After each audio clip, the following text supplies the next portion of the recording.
Hello everyone, welcome to my channel Gul study point. मैं हूं गुलनशी इकबाल और आज की इस वीडियो में मैं आपको बहुत ज़्यादा इम्पोर्टेंट क्वेश्चंस के बारे में बताऊंगी जो रिलेटेड होंगे चार्ल्स डिकेंस से। ये वीडियो आप लोगों के लिए बहुत ज़्यादा हेल्पफुल होने वाली है, इसलिए इस वीडियो को पूरा देखें। वीडियो पसंद आए तो वीडियो को लाइक और शेयर करें और चैनल को सब्सक्राइब करें। फर्स्ट क्वेश्चन है, which of the following is not a work of Charles Dickens. इनमें से कौन सा वर्क ऐसा है जो चार्ल्स डिकेंस के द्वारा नहीं लिखा गया है। Tom Sawyer, Oliver Twist, Martin Chuzzlewit, Sketches by Boz. इसका ऑप्शन नंबर फर्स्ट ही है टॉम सायर। नेक्स्ट है, Victorians considered Dickens as their family novelist because he avoided। Victorian Dickens को अपना एक फैमिली नॉवेलिस्ट समझते थे क्योंकि वो अवॉइड करता था रोमांस, वायोलेंस, पाथोस या सेक्स। इसका ऑप्शन नंबर डी सही है क्योंकि वो सेक्स को अवॉइड करते थे।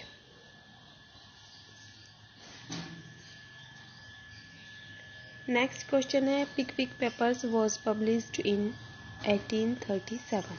पिकविक पेपर्स जो थे 1837 को पब्लिश किए गए।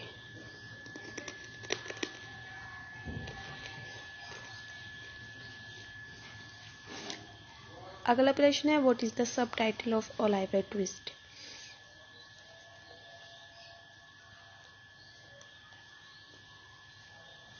ओलिवर ट्विस्ट का सब टाइटल क्या है। The Parish Boy's Progress, Little Dorrit, Our Mutual Friend या पोस्थमस पेपर्स। तो इसका है option number C, the Parish Boy's progress.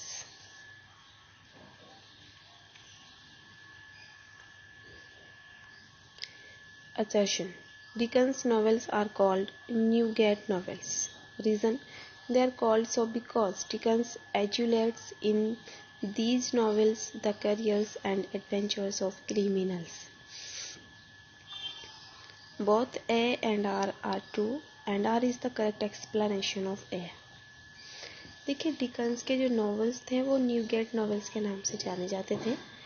क्यों जाने जाते थे, रीज़न क्या था, दे आर कॉल्ड सो, उनको न्यूगेट नॉवेल्स के नाम से जाना जाता था क्योंकि Dickens adulates in these novels the careers and adventures of criminals. क्योंकि जो चार्ल्स डिकेंस थे वो क्रिमिनल्स का इन नॉवेल्स में क्रिमिनल्स का एडवेंचर और करियर को एडुलेट किया करते थे।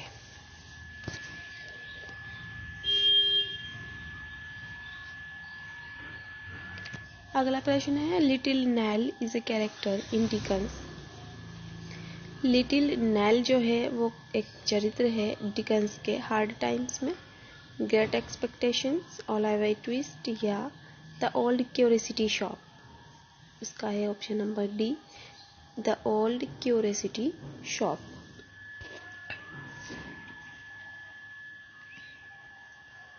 अगला प्रश्न है, put the following novels by Charles Dickens in a sequential order. Black house, great expectations, tale of two cities या हार्ड टाइम्स। कोड है इसके 1 4 3 2। देखिए, सबसे पहला है ब्लैक हाउस, दूसरा है हार्ड टाइम्स, तीसरा है टेल ऑफ टू सिटीज,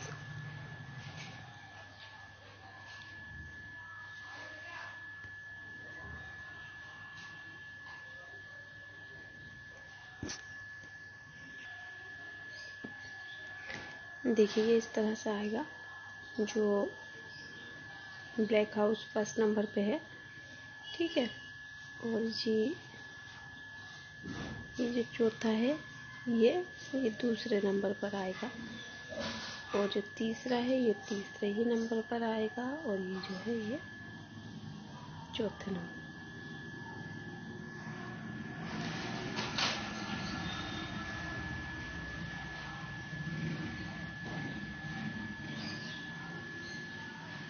ऐसे समझ में, सबसे पहले जो हुआ था इनका सीक्वेंस, तो पहला ब्लैक हाउस हुआ था, फिर चौथा यानी कि हार्ड टाइम्स हुआ था, दूसरे नंबर पर हार्ड टाइम्स आएगा, तीसरे नंबर पर आएगा टेल ऑफ टू सिटीज और चौथे नंबर पर आएगा ग्रेट एक्सपेक्टेशंस।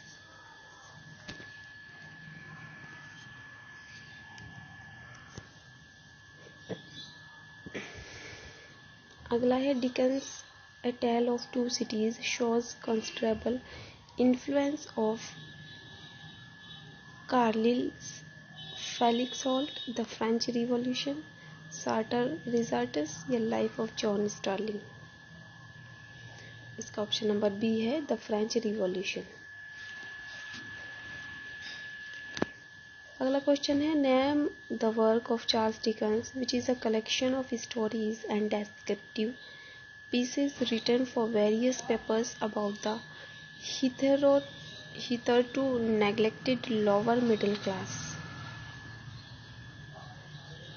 चार्ल्स डिकन्स के उस वर्क का नाम बताइए जो एक कलेक्शन ऑफ स्टोरी, जो एक स्टोरीज का कलेक्शन है, एंड डेस्क्रिप्टिव पीसेस और एक डेस्क्रिप्टिव पीसेस है, रिटन फॉर वेरियस पेपर्स जो वेरियस बहुत से पेपर्स के लिए लिखा गया है, about the hitherto neglected lower middle class के लिए। ठीक है, तो इसका है स्केट्स बाय बॉस।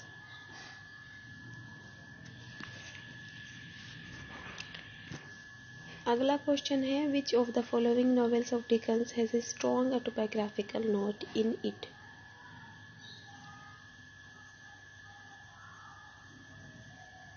तो ये जो which of the following novels of Dickens की किन नॉवेल्स में से has a strong autobiographical note in it, इसमें एक स्ट्रॉन्ग ऑटोबायोग्राफिकल नोट है, यानी कि किस नॉवेल में चार्ल्स डिकन्स की एक स्ट्रॉन्ग ऑटोबायोग्राफिकल नोट है, तो वो है डेविड कॉपरफील्ड में। Option number B is correct. 11 question है match the following, list A है और उसके वर्क है, लिस्ट बी में डेपिक्ट्स है। ठीक है, Oliver Twist, abuses of charity schools and brutal master, David Copperfield, unnecessary degradation and sufferings poor, Pickwick Papers, injustice persecutes poor debtors, या Christmas Carol, powerfully drawn figure like Lady deadlock.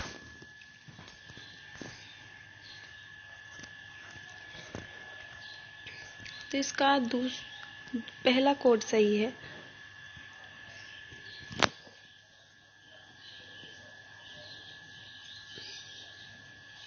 ए के साथ match होगा दूसरा, B के साथ तीसरा, सी के साथ चौथा।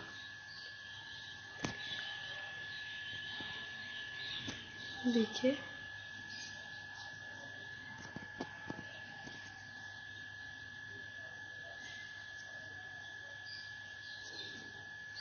देखिए, ओलिवर ट्विस्ट का है unnecessary degradation and suffering poor, और जी डेविड कॉपरफील्ड का है तीसरा, इनजस्टिस परसिक्यूट्स पुअर डेब्टर्स, पिकविक पेपर्स का है चौथा ये वाला। ठीक है, और इसका द क्रिसमस कैरोल का है पहला, abuses of charity schools and brutal master. ठीक,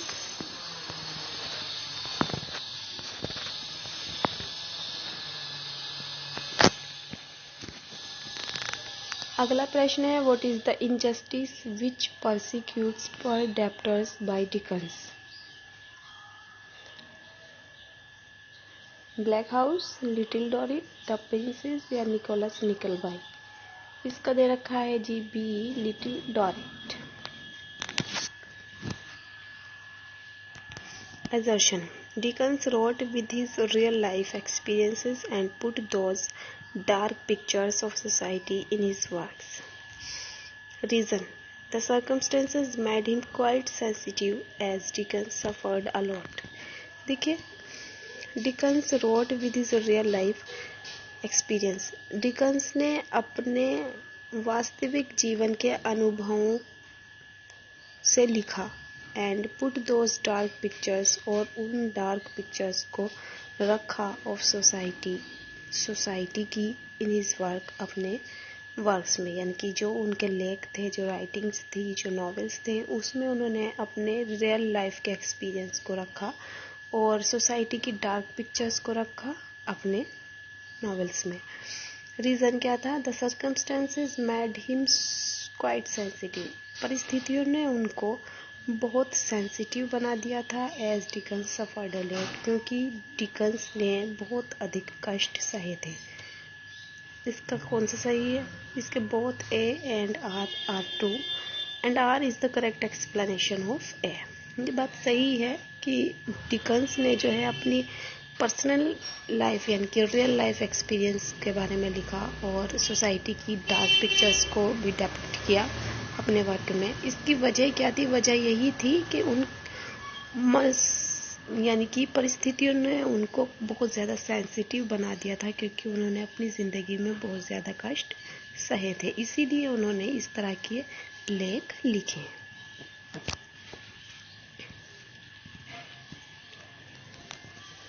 अगला है, which work of Charles Dickens brought his dignity back. Charles Dickens के किस वर्क ने उनकी डिग्निटी को वापस किया? तो Dombey and Son, Bleak House, David Copperfield या ऑल ऑफ दिस। तो ये सारे वर्क्स ऐसे हैं जिन्होंने चार्ल्स डिकन्स की डिग्निटी को बैक किया, वापस किया।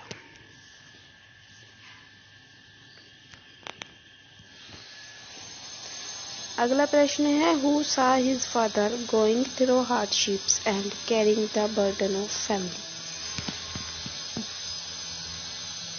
उसके पिता को किसने देखा? गोइंग थ्रू हार्डशिप्स, परेशानियों से गुजरते हुए, and carrying the burden of family, और फैमिली का बर्डन, बोझ उठाते हुए।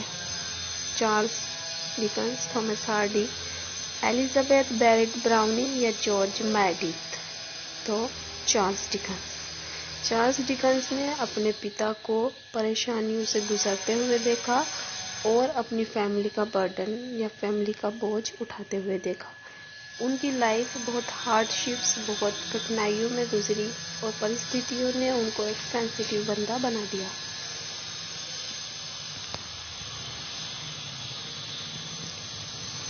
अगला प्रश्न है, the Court of Chancery is a setting in Dickens. Dombey and Son, Little Dorrit, Hard Times या Bleak House. Option number D सही है, ब्लैक हाउस।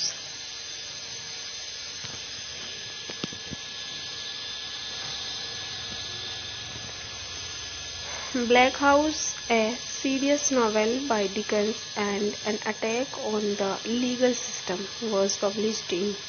Black House एक सीरियस नॉवेल है जो चार्ल्स डिकन्स के द्वारा लिखा गया है, and an attack on the legal system, और ये एक लीगल सिस्टम पर एक आक्रमण के समान है। वॉज पब्लिश्ड इन। ये नॉवेल कब पब्लिश हुआ? तो ये पब्लिश हुआ था 1853 यानी कि 1853 में।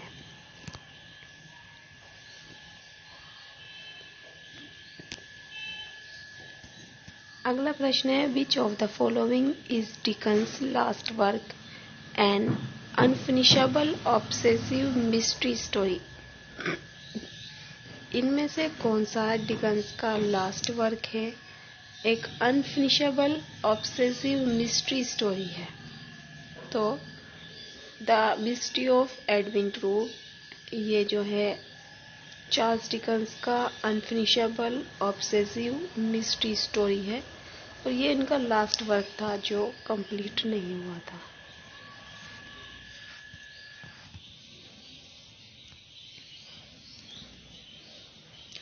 अगला है, Dickens full scale work of fiction was. Dickens का full scale work of fiction था पिकविक पेपर्स।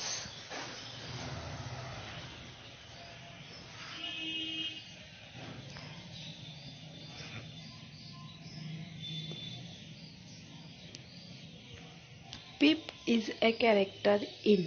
पिप एक कैरेक्टर था ग्रेट एक्सपेक्टेशंस में, निकोलस निकलबाई में, a Tale of two cities या लिटिल डोरिक में।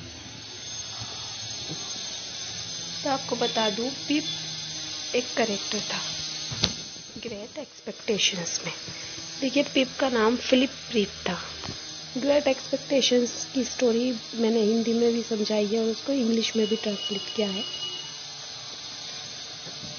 अगर आपने मेरी वो वीडियो नहीं देखी है तो मैं डिस्क्रिप्शन में लिंक शेयर कर दे रही हूँ, आप देख सकते हैं। उसमें मैंने स्टोरी के बारे में बताया है, ग्रेट एक्सपेक्टेशंस यानी कि बड़ी उम्मीदें। बहुत अच्छी स्टोरी है, आप सुनिएगा और लाभ उठाइएगा। One of the Charles Dickens novels begins with these lines: whether I shall turn out to be the hero of my own life, or whether that station will be held anybody else, their pets must show identify it. Question एक बार और सुन लें। One of the Charles Dickens novels begins with these lines. Charles Dickens का कौन सा novel इन lines से शुरू होता है? Whether I shall turn out to be the hero of my own life, or whether the station will be held anybody else, their pets must show identify it.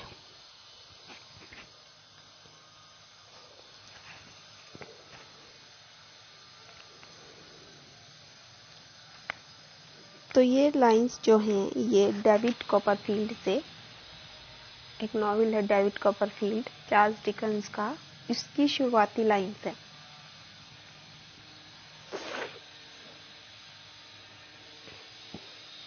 अगला प्रश्न है, in which novel of Charles Dickens does a memorable character grand figure?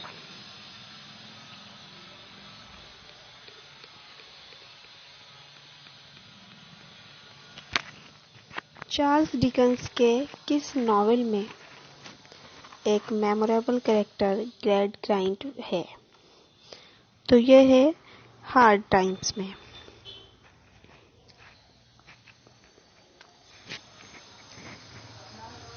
तेईसवां प्रश्न है, which of the following novels is matched correctly with the theme that is deals with?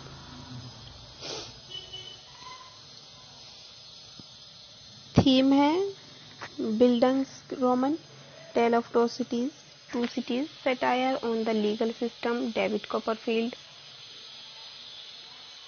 तीसरा है exploitation and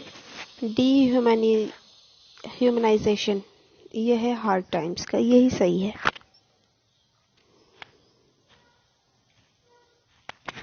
अगला प्रश्न है, Charles Dickens Oliver Twist appeared in parts in Bentley's Miscellany, the Morning Chronicle, True Sun, the Monthly Magazine. तो इसका है option number first, बेंटलेज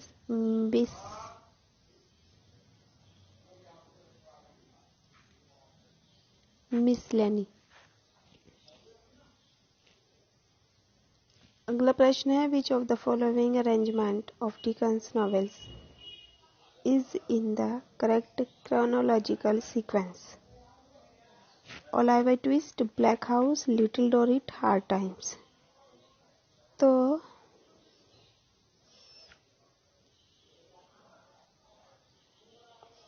chronological sequence में हमें इनको लिखना है। तो फर्स्ट नंबर पर आएगा हमारा ओलिवर ट्विस्ट, फिर ब्लैक हाउस, फिर आएगा हार्ड टाइम्स और फोर्थ नंबर पर आएगा little डोरिट।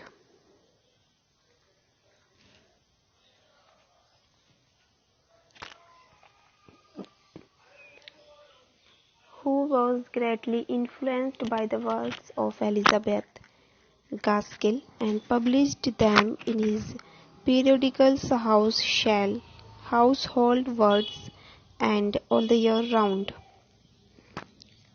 Who was greatly influenced by the work of Elizabeth Gaskell? कौन सबसे ज्यादा एलिजाबेथ गास्केल के वर्क से प्रभावित हुआ? And published them in his periodicals household words, और फिर उसने उसको अपने periodicals house hold words and all the years round में पब्लिश किया। तो वो थे चार्ल्स डिकेंस, जो इसके वर्क से बहुत ज़्यादा प्रभावित हुए थे।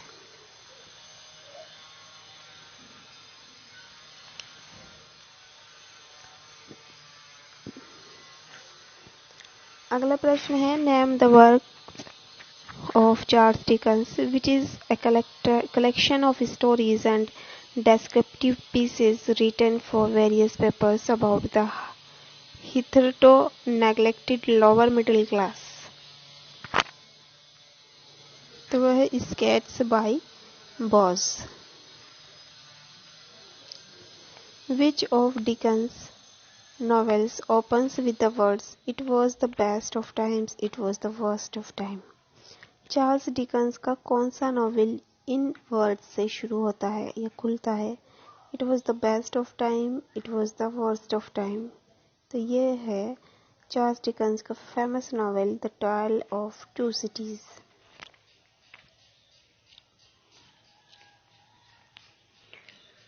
Who edited the magazine household words? Household words एक मैगजीन है, ये किसने एडिट की थी? ये चार्ल्स डिकेंस ने। देखिए अभी पीछे बताया था हाउस होल्ड वर्ड्स जो है ये एलिजाबेथ, उस शेक्सपियर के वर्क से, एलिजाबेथ के वर्क से बहुत ज़्यादा इम्प्रेस होकर इन्होंने लिखा था।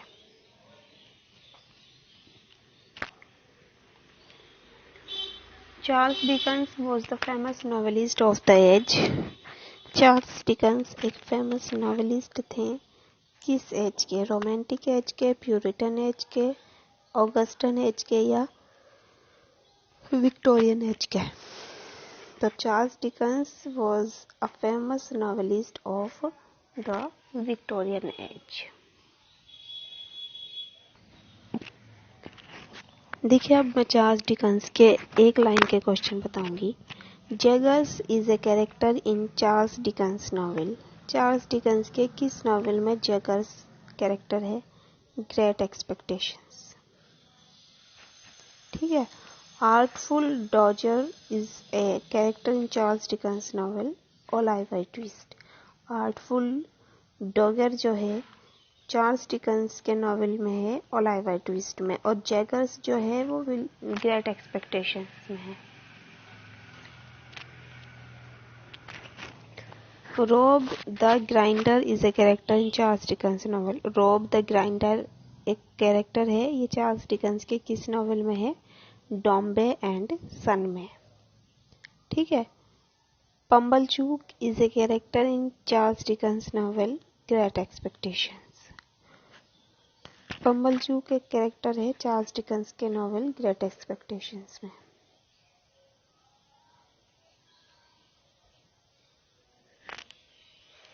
Which work of Charles Dickens was originally commissioned as a series of glorified captions for the work of caricaturist Robert Sumner? तो वो है The Posthumous Papers of the Pickwick Club।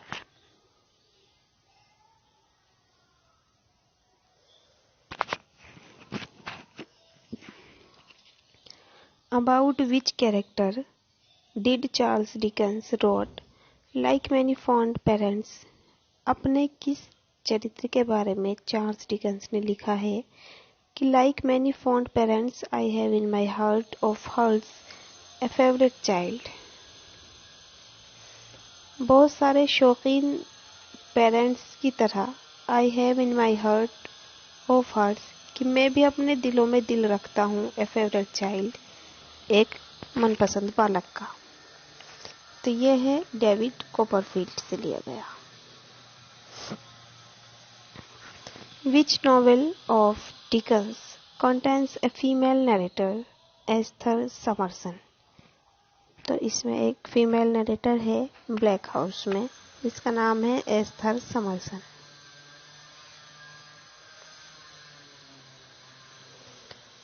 Which novel of Charles Dickens is a satire on the English legal system? English legal system पर satire है Charles Dickens का एक novel. उस novel का क्या नाम है? तो उस नॉवेल का नाम है Bleak house.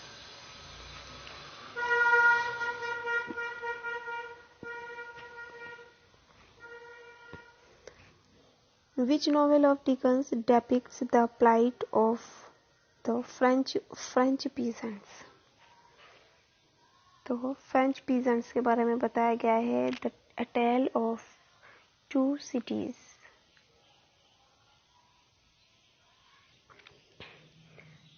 Which work is read to riches story of an orphan?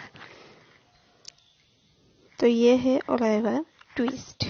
In which work does Charles Dickens throw light on London's squalid streets, dark alehouses and thieves' dens?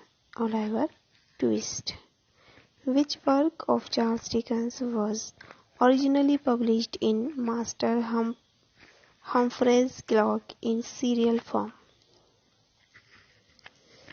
तो वो था उनका The Old Curiosity Shop.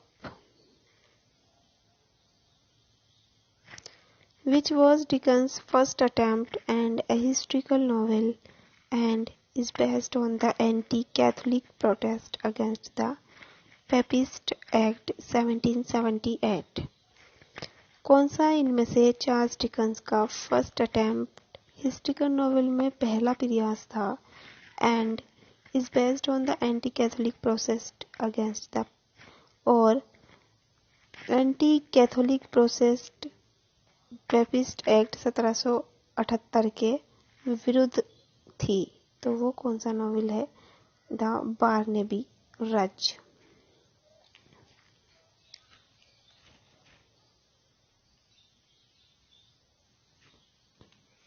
Which work of Dickens is considered first artistically mature work? कौन सा work Charles Dickens का जो है एक मैच्योर वर्क कंसिडर किया गया? तो वो है उनका Dombey and Son. Which novel of Dickens is a Bildungsroman? David Copperfield or Great Expectations?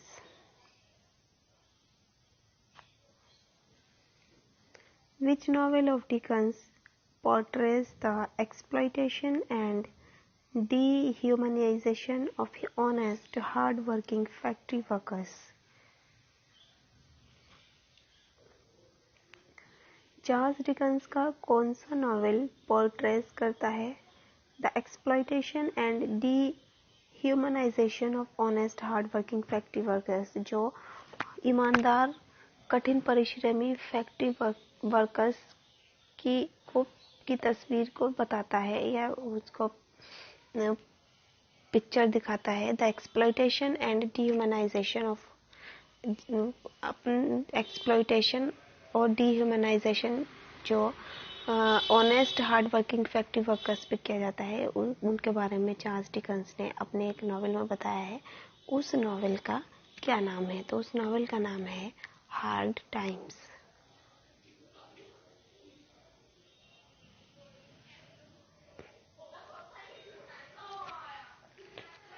Sophie Wackles is a character in Dickens.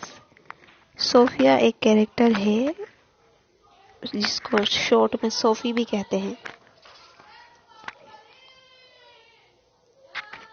ये किस नॉवेल में है? द ओल्ड क्यूरियोसिटी शॉप में. अगला है Abel Magwitch is a character in Dickens Great Expectations. Abel Magwitch जो है Great expectations में चरित्र है. Harold Skimpole is a character in Dickens. Harold Skimpole एक चरित्र है. ये डिकन्स के किस वर्क में है? तो यह है ब्लैक हाउस में. अगला है where was Charles Dickens born. Charles Dickens का जन्म कहाँ पर हुआ था? उनका जन्म हुआ था Portsmouth Hampshire in England. Portsmouth Hampshire England में. When was Charles Dickens born. इनका जन्म कब हुआ था? 1812 में.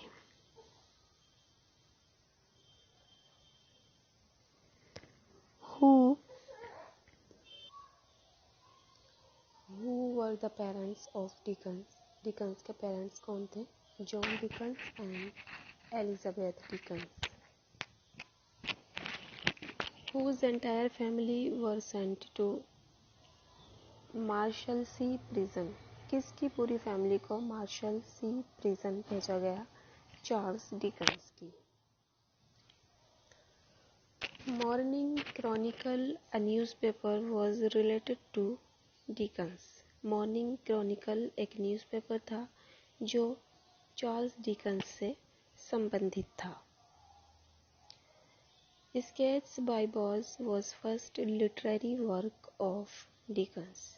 देखिए, ऐसा भी आ सकता है क्वेश्चन कि चार्ल्स डिकन्स का फर्स्ट लिटरेरी वर्क कौन सा था, तो आपको याद रखना है वो था स्केट्स बाय बॉज। और अब क्वेश्चन ऐसा आया है कि sketches by Boz was first literary work of Dickens.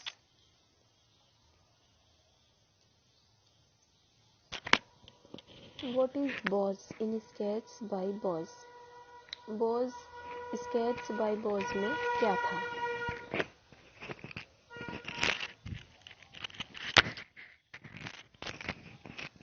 A family name.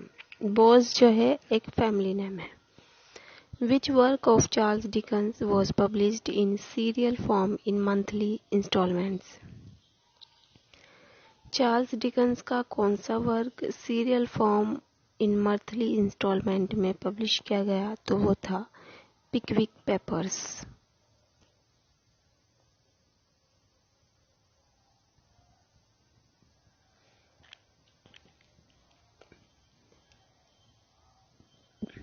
Who was the first person to make serialization of novels?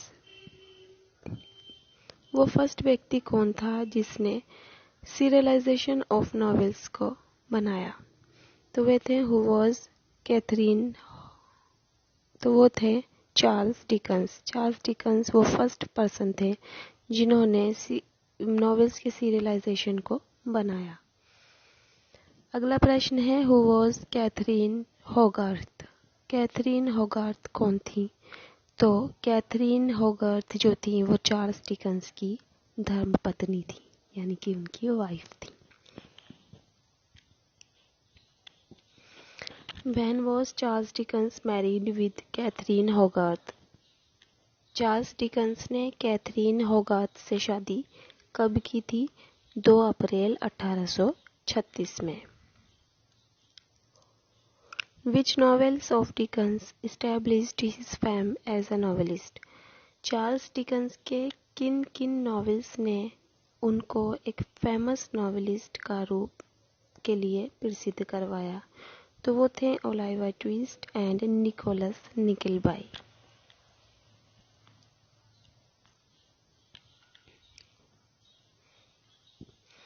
Which is the most known Christmas story of Charles Dickens? कौन सी Charles Dickens की बहुत ज़्यादा जानी पहचानी Christmas story है? तो वो है Christmas carol. On which novel was Dickens working during the time of his death? अपने किस नॉवेल के लिए चार्ल्स डिकन्स अपनी मृत्यु के दौरान काम कर रहे थे? तो वो थे the Mystery of Edwin druid, जो इनकी इनकम्प्लीट नॉवेल्स था। Which work of Charles Dickens was unfinished? Charles Dickens का कौन सा ऐसा वर्क है या कौन सा नॉवेल है जो अनफिनिश्ड रहा? तो वो था the Mystery of Edwin druid.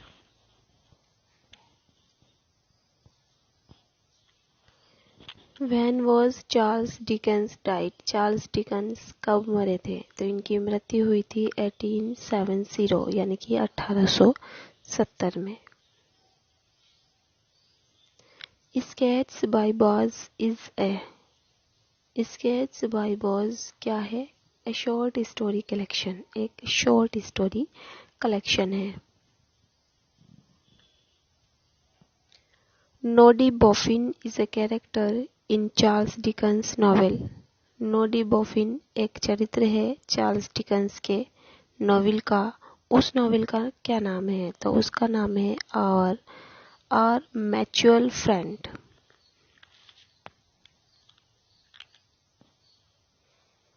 Kit Nubbles is a character in Dickens novel. Kit Nubbles एक चरित्र है डिकेंस के नॉवेल में। उस नॉवेल का नाम बताइए। तो उस नॉवेल का नाम है our curiosity shop. David Copperfield was published in 1849 to 50। David Copperfield जो है 1849-50 में पब्लिश किया गया। तो ये थी हमारी आज की वीडियो, जिसमें मैंने चार्ल्स डिकेंस के वर्क्स, उनकी लाइफ, उनकी फैमिली से रिलेटेड इम्पोर्टेंट क्वेश्चंस को डिस्कस किया है। अगर आप लोगों को कोई से क्वेश्चन का आंसर गलत लग रहा है तो प्लीज़ कमेंट कीजिए और अपना सही आंसर बताइए और एक्सप्लेनेशन भी दें साथ में कि ये आंसर कैसा आया। अगर आपको मेरी वीडियो पसंद आई हो तो वीडियो को लाइक करें, वीडियो को शेयर करें, कमेंट करें और चैनल को सब्सक्राइब कर दें। तो चलिए चलते हैं और मिलते हैं अगली वीडियो के साथ। तब तक के लिए bye bye, take care, have a nice day.